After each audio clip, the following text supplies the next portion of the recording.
जिन्हें भगवान विष्णु ने वर्ण करके अपनी अर्धांगिनी बना लिया। इसके पश्चात समुद्र मंथन से एक एक कर कामधेनु गाय, पारिजात वृक्ष, चंद्र, कल्प वृक्ष, अपार सुंदर अप्सराएं, गंधर्व, शंख, उच्चैःषवा, वारुणी एवं कौस्तुभ मणि जैसे अनेक रत्न उत्पन्न हुए। लेकिन सभी को जिस रत्न की सबसे अधिक प्रतीक्षा थी, उस रत्न का निकलना अभी बाकी था। अंततः आयुर्वेद के देव धन्वंतरि अपने हाथ में अमृत कुंभ लिए प्रकट हुए। अमृत कुंभ पाने की लालसा में सुरों और असुरों के मध्य एक घमासान युद्ध आरंभ हो गया। इसी युद्ध के दौरान स्वरभानु नाम का एक असुर अमृत कुंभ को अपने अधीन कर पाताल लोक की ओर चल गया। तब अमृत कलश को वापस पाने हेतु देवतागण अपने आराध्य भगवान विष्णु का स्मरण करने लगे। तदोपरांत भगवान विष्णु एक सुंदर अप्सरा मोहिनी का रूप धारण कर पाताल लोक पहुंचे, जिसे देख सभी असुर सम्मोहित होने लगे।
ये सुंदर अप्सरा कौन है?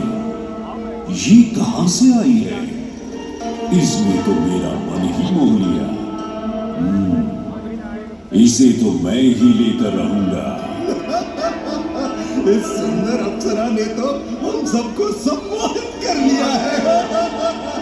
हे सुंदरी, तुम कौन हो और यहाँ क्यों आई हो? हे असुरराज, मैं मोहिनी हूँ और आप ये समझ लीजिए कि मैं आप ही की सहायता हेतु यहाँ पर आई हूँ। हमारी सहायता हेतु? परंतु वो कैसे सुंदरी? मैं आपको ये ज्ञात कराने आई हूँ कि अमृत की असली शक्ति और गुण तो कलश के तल में विद्यमान है, जबकि ऊपर तो केवल जल मात्र है, जिसके ग्रहण करने से ज्यादा कोई लाभ न होगा। आप सभी इस अमृत को देवताओं के साथ बांट लीजिए। आखिर आप सभी ऋषि कश्यप के ही तो पुत्र हैं। देवताओं के साथ अमृत बांटने से एक तो आपका वैभव बढ़ेगा और दूसरा जो अमृत का फलदायक भाग है उसे आप ही ग्रहण कर सकेंगे। हे मनमोहिनी, तुम सत्य ही कह रही हो। परंतु अगर हमने ये अमृत कलश देवताओं को दे दिया तो क्या पता वे सारा अमृत स्वयं ही ग्रहण कर लें और हम सभी असुर इससे वंचित ही रह जाएं। आप निश्चित रहिए, ऐसा कदापि नहीं होगा। मैं स्वयं ही सभी सुरों और असुरों को अमृत पान करवाऊंगी और साथ ही साथ ये सुनिश्चित भी करूंगी कि अमृत का फलदायक भाग आप सभी को ही प्राप्त हो। बस फिर क्या था, भगवान विष्णु की अपरंपार लीला आरंभ हुई। जहां एक ओर सभी देवतागण विराजे तो वहीं दूसरी ओर सभी असुर। मोहिनी रूप धारण भगवान विष्णु एक एक कर सभी देवताओं को अमृतपान करवाने लगे, जिससे वे पुनः अपनी शक्तियां प्राप्त कर सके। परंतु स्वरभानु नाम का असुर जल्द ही भगवान विष्णु की ये चालाकी भांप गया और चुपचाप देवता वेश धारण कर उन्हीं के बीच में जाकर विराजमान हो गया। तब जैसे ही मोहिनी स्वरभानु को अमृतपान कराने हेतु अग्रसर हुई, ठीक उसी क्षण सूर्य एवं चंद्रमा स्वरभानु का असली रूप पहचान गए। ये ज्ञात होते ही भगवान विष्णु अपने मूल रूप में परिवर्तित हो गए और अपने सुदर्शन चक्र से स्वरभानु का सिर धड़ से अलग कर दिया। परंतु तब तक अमृत की 2 बूंदें स्वरभानु के कंठ से उतर चुकी थी, जिसके चलते वो अमरत्व प्राप्त कर चुका था। इस तरह स्वरभानु के कटे हुए सिर के भाग को राहु का नाम मिला और धड़ को केतु के नाम से जाना जाने लगा। माना जाता है कि प्रतिशोध की ज्वाला में ज्वलित राहु एवं केतु सूर्य एवं चंद्रमा पर ग्रहण लगाते हैं। इस प्रकार सूर्य और चंद्र पर ग्रहण लगना राहु और केतु का प्रतिशोध माना जाता है। भगवान विष्णु की ये लीला देख सभी असुर अचंभित हो उठे।